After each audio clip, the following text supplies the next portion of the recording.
Filsafat. Filsafat dapat diartikan sebagai suatu pendirian hidup atau individu dan dapat juga disebut pandangan hidup.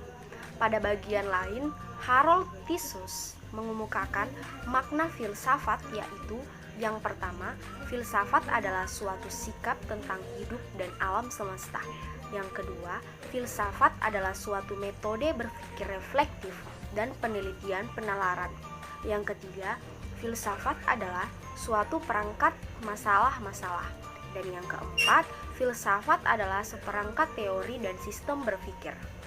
Berfilsafat merupakan salah satu kegiatan atau pemikiran manusia yang memiliki peran yang penting dalam menentukan dan menemukan eksistensinya.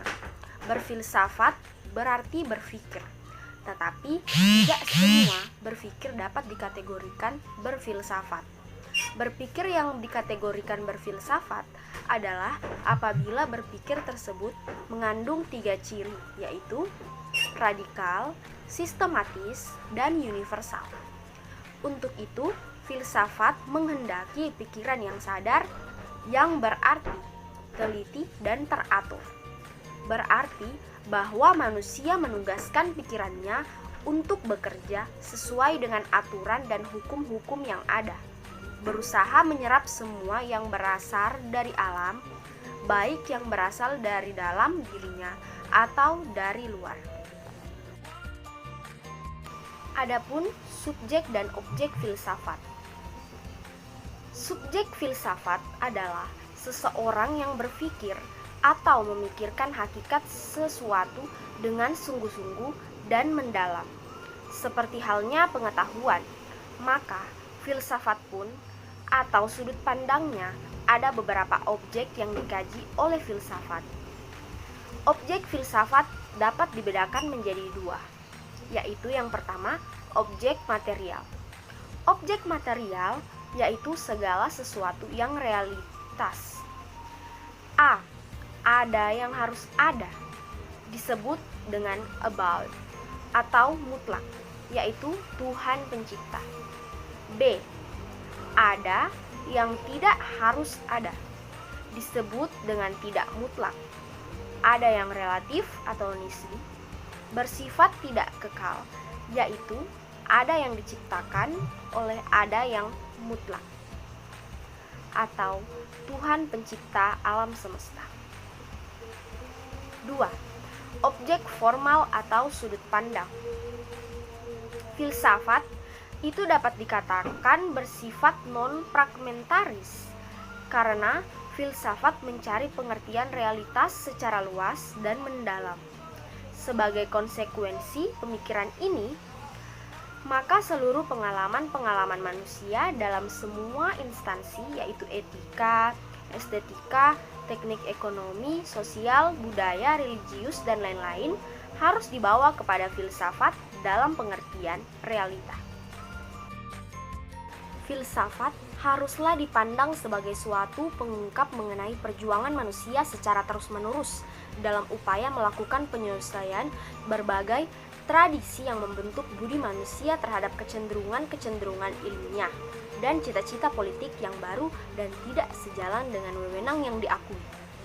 Jadi, dapat disimpulkan bahwa filsafat adalah suatu ilmu pengetahuan yang mencari kebenaran atau kebijaksanaan secara maksimal sampai batas teratas dan kemanusiaannya.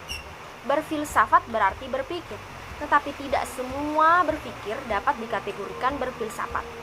Berpikir yang dikategorikan berfilsafat adalah apabila berpikir tersebut mengandung 3 ciri, yaitu radikal, sistematis, dan universal, seperti yang dijelaskan oleh Sidi Ghazalba dalam Zen 2014, halaman 5. Berpikir radikal, sampai ke akar-akarnya, tidak tanggung-tanggung sampai ada konsekuensi yang terakhir. Berpikir itu tidak separuh-paruh, tidak berhenti di jalan, tetapi terus sampai ke ujungnya. Berpikir sistematis adalah berpikir logis yang bergerak selangkah demi selangkah dengan penuh kesadaran, dengan urutan yang bertanggung jawab, dan saling hubungan yang teratur. Berpikir universal tidak berpikir khusus, yang hanya terbatas kepada bagian-bagian tertentu, melainkan mencakup keseluruhan. Pengertian pendidikan. Pendidikan adalah suatu proses pembelajaran pengetahuan, keterampilan, dan kebiasaan sekumpulan manusia yang diwariskan dari satu generasi ke generasi selanjutnya melalui pengajaran, pelatihan, dan penelitian. Ada juga yang mengatakan definisi pendidikan adalah suatu usaha sadar yang dilakukan secara sistematis dalam mewujudkan suasana belajar mengajar agar para peserta didik dapat mengembangkan potensi dirinya. Dengan adanya pendidikan, maka seseorang dapat memiliki kecerdasan, akhlak mulia, kepribadian, kekuatan spiritual, dan keterampilan yang bermanfaat bagi diri sendiri dan masyarakat. Dalam bahasa Inggris, pendidikan adalah education. Sedangkan jika di dalam bahasa Latin disebut dengan sebut educatum, yang kata itu berasal dari kata e serta duco. E mengartikan perkembangan dari luar dari dalam, atau juga perkembangan dari sedikit menuju banyak. Sedangkan duco mengartikan sedang berkembang. Dari sinilah pendidikan dapat juga disebut sebagai upaya dalam mengembangkan kemampuan diri. Pengertian pendidikan menurut Wikipedia. Pendidikan adalah suatu pembelajaran keterampilan, pengetahuan, juga kebiasaan sekelompok orang yang diturunkan dari satu generasi ke generasi lainnya dengan melalui suatu pengajaran, penelitian, dan juga pelatihan. Filsafat pendidikan. Menurut Wikipedia, filsafat pendidikan merupakan ilmu filsafat yang mempelajari hakikat pelaksanaan dan pendidikan. Filsafat pendidikan berupaya untuk memikirkan permasalahan pendidikan. Salah satu yang dikritisi secara konkret adalah relasi antara pendidik dan peserta didik dalam pembelajaran. Filsafat pendidikan menurut para ahli.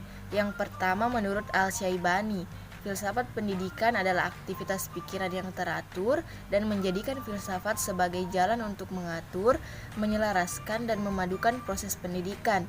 Yang kedua, menurut John Dewey, filsafat pendidikan merupakan suatu pembentukan kemampuan dasar yang fundamental yang menyangkut daya pikir maupun daya perasaan menuju tabiat manusia. Yang ketiga, menurut Randall Curran, filsafat pendidikan adalah penerapan serangkaian keyakinan-keyakinan filsafat dalam praktik pendidikan. Yang keempat, menurut Klenier, filsafat pendidikan merupakan penerapan filsafat formal dalam lapangan pendidikan. Dan yang terakhir, menurut Hasan Langgulung, filsafat pendidikan adalah penerapan metode dan pandangan filsafat dalam bidang pengalaman manusia yang disebut dengan pendidikan. Tujuan filsafat pendidikan. Yang pertama, menjadikan seseorang sebagai manusia lebih mendidik serta mampu membangun diri sendiri, mendorong untuk dapat menjadi orang yang bisa berpikir sendiri, memberikan dasar-dasar pengetahuan, pandangan yang sintesis sehingga seluruh pengetahuan menjadi satu kesatuan, menjadikan seseorang memiliki hidupnya sendiri berkat pengetahuan yang dimilikinya. Oleh karena itulah, mengetahui hal-hal dasar berarti mengetahui dasar-dasar hidup sendiri. Dan yang terakhir, bagi seorang pendidik, filsafat memiliki keistimewaan karena filsafatlah yang memberikan dasar-dasar dari ilmu-ilmu pengetahuan lainnya mengenai manusia seperti ilmu dalam mendidik. Manfaat filsafat pendidikan. Adapun peran atau manfaat filsafat pendidikan di sini adalah untuk terus menganalisis dan mengkritisi kedua aspek tadi demi sebuah pendidikan yang utuh dan seimbang. Filsafat pendidikan akan melakukan peninjauan terus-menerus terhadap proses pendidikan demi perkembangan dalam mencetak manusia yang andal. Sementara jika harus dirincikan, berikut beberapa manfaat dari mempelajari filsafat pendidikan. Secara tidak langsung juga merupakan manfaatnya. Yang pertama, menjadi salah satu landasan dan perkembangan ilmu pendidikan. Yang kedua, landasan dari penentuan kebijakan mengenai program pendidikan. Yang ketiga, standar dalam penentuan kurikulum dan materi yang ingin diajarkan oleh pendidik. Yang keempat, memberikan pemahaman menyeluruh mengenai dunia pendidikan. Yang kelima, mendorong tenaga pendidik untuk dapat memberikan materi pendidikan yang lebih baik. Dan yang terakhir, meningkatkan kualitas dari pendidikan itu sendiri. Intinya, filsafat pendidikan dapat memberikan banyak manfaat, terutama dalam mengatasi pertanyaan atau permasalahan di bidang pendidikan. Ruang lingkup dan objek filsafat pendidikan. Ruang lingkup atau objek filsafat pendidikan secara umum adalah segala hal yang menyangkut permasalahan kehidupan manusia. Namun jika dijabarkan secara mikro atau khusus, maka objek filsafat pendidikan melingkupi beberapa hal di bawah ini. Yang pertama, merumuskan sifat hakikat pendidikan atau the nature of education secara tegas.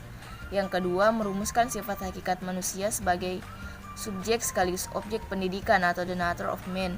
Yang ketiga, merumuskan secara tegas hubungan antara filsafat pendidikan, agama, dan kebudayaan. Yang keempat, merumuskan hubungan antara filsafat pendidikan, dan teori pendidikan. Yang kelima, merumuskan hubungan antara filsafat negara ideologi, filsafat pendidikan, dan politik pendidikan atau sistem pendidikan. Dan yang terakhir, merumuskan sistem nilai norma atau isi moral pendidikan yang merupakan tujuan pendidikan. Dari uraian di atas dapat disimpulkan bahwa objek filsafat pendidikan meliputi semua upaya dan usaha manusia untuk memahami hakikat pendidikan itu sendiri, tentang bagaimana cara melaksanakan pendidikan dan mencapai tujuan-tujuan dari pendidikan tersebut.